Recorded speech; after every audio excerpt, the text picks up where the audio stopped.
அனைவருக்கும் வணக்கம். இன்னைக்கு டிஎன்ஏல இன்னும் இம்பார்ட்டன்ட் செய்தி இருக்கு அப்படின்னு பார்த்தோம்னா, இந்தியா, பாகிஸ்தான் மோதலோட வரலாற்ற பத்தி குடுத்திருக்காங்க. இந்தியா அப்படிங்கிற நாடு, பாகிஸ்தான் அப்படிங்கிற நாடு 1947ஆம் ஆண்டு உருவாயிருக்கும். உருவானதுக்கு அப்புறமா பார்த்தீங்க அப்படின்னா, அந்த 2 நாடுகளுக்கும் இருக்கக்கூடிய ஒரு சர்ச்சை புள்ளியாக இந்த காஷ்மீர் அப்படிங்கிற பகுதி இருந்துச்சு. காஷ்மீர் அப்படிங்கிற பகுதி ஹிந்து மன்னரால ஆளப்பட்டாலும், அந்த காஷ்மீர் அப்படிங்கிற பகுதியில இருக்கக்கூடிய பெரும்பான்மையினான சமூகம் யாரு அப்படின்னு பார்த்தீங்கன்னா, இஸ்லாமியர்களாக இருந்தாங்க.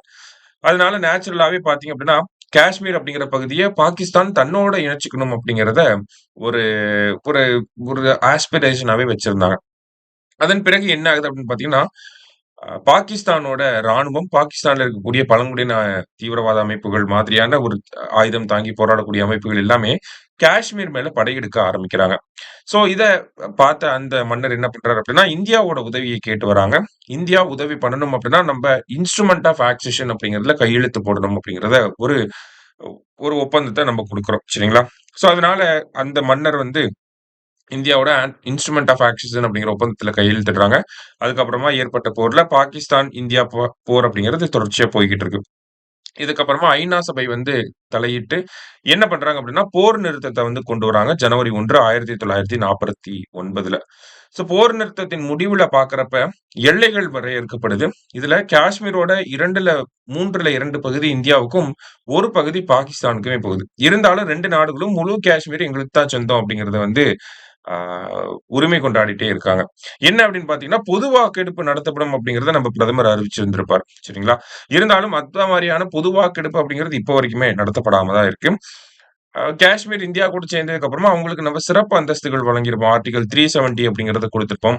அதன் மூலியமா காஷ்மீருக்குன்னு தனி கொடி, தனி கான்ஸ்டிடியூஷன், இந்தியாவோட சட்டங்கள் எல்லாமே அங்க செல்லணும் அப்படின்னா, செல்லுபடி ஆகணும் அப்படின்னா, அதுக்கு காஷ்மீரோட அந்த சட்டமன்றம் ஒப்புதல் தெரிவித்தா தான் பண்ண முடியும். இந்த மாரியான ஸ்பெஷல் ஸ்டேட்டஸ் அப்படிங்கிறது இருந்துச்சு. அந்த சட்டம் ஆர்டிகிள் 370 அப்படிங்கிறது 2019ஆம் ஆண்டு நீக்கப்பட்டிருக்கும். ஓகேங்களா? இதற்கு இடையில பார்த்தீங்க அப்படின்னா, தொடர்ச்சியான பதற்றங்கள் அப்படிங்கிறது காஷ்மீர் எல்லையில இருந்துகிட்டே தான் இருந்திருக்கும். 1965ல ஆப்பரேஷன் கிப்ரால்டார் அப்படிங்கிறத பாகிஸ்தான் ராணுவம் பண்ணியிருப்பாங்க. அந்த ஒரு விஷயத்த இந்தியா முறியடிச்சிருந்திருப்பாங்க. அதன் பிறகு 1971ஆம் ஆண்டுமே போர் நடந்திருக்கும். இந்த போர் கிழக்கு பாகிஸ்தான் சம்பந்தப்பட்டு இருந்தாலுமே, இந்த பாகிஸ்தானோட எல்லையில காஷ்மீரோட எல்லையில பதற்றம் நிலவ தான் செஞ்சிருக்கும். 1972ல சிம்லா ஒப்பந்தம் அப்படிங்கிறது கையெழுத்தாயிருக்கும். அந்த சிம்லா ஒப்பந்தத்துல என்ன சொல்லியிருப்பாங்க அப்படின்னா, இந்த எல்லை கட்டுப்பாட்டு கோடு அப்படிங்கிற அந்த ஒரு விஷயத்த வந்து ஃபிக்ஸ் பண்ணியிருப்பாங்க. லைன் ஆஃப் கண்ட்ரோல் அப்படிங்கிறத ஃபிக்ஸ் பண்ணியிருப்பாங்க. சரிங்களா? அதன் பிறகு பார்த்தீங்க அப்படின்னா, தீவிரவாத அமைப்புகள் மூலியமா அட்டூழியம் செய்ய ஆரம்பிச்சாங்க.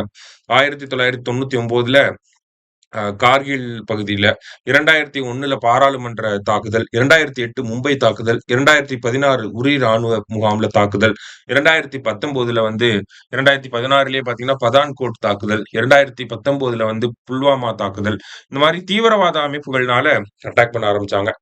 அதே மாரி தான் இப்ப பார்த்தீங்கன்னா, பகல்காம் அப்படிங்கிற பகுதியிலயும் தீவிரவாத தாக்குதல் அப்படிங்கிறது நடத்தப்பட்டிருக்கு. அந்த பகுதியில நடந்த தாக்குதலுக்கு லஷ்கர் இ தொய்பா அப்படிங்கிற அமைப்போட துணை அமைப்பாக இருக்கக்கூடிய ரெசிஸ்டன்ஸ் ஃப்ரண்ட் அப்படிங்கிற அமைப்பு பொறுப்பேற்று இருக்காங்க. சரிங்களா? அந்த தாக்குதலோட தொடர்ச்சியா நம்ம என்ன பண்ணியிருக்கோம் அப்படின்னு பார்த்தீங்கன்னா, ஆப்பரேஷன் சிந்தூர் அப்படிங்கிறத நடத்தியிருந்தோம். ஆப்பரேஷன் சிந்தூர்ல பாகிஸ்தான் மற்றும் பாகிஸ்தான் ஆக்கிரமிப்பு காஷ்மீர்ல இருக்கக்கூடிய முக்கியமான தீவிரவாத முகாம்கள தாக்கி அழிச்சிருக்கோம் நம்ம. சரிங்களா? இந்த மாதிரி தொடர்ச்சியான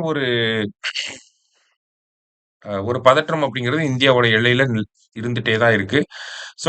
இந்த ஆப்பரேஷன் சிந்தூர் போடுறதுக்கு முன்னாடி நம்ப இண்டஸ் வாட்டர் ட்ரீட்டி 1960ல போட்டிருப்பாங்க.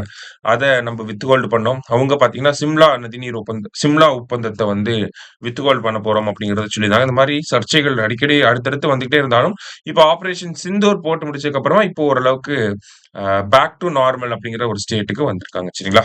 அதேதான் இங்க குடுத்திருக்காங்க. பொதுவா இந்தியா, பாகிஸ்தான் இருக்கக்கூடிய மோதல பத்தி பார்த்திருக்கோம். நன்றி. சுரேஷ் IAS அகாடமி வெற்றியின் முகவரி.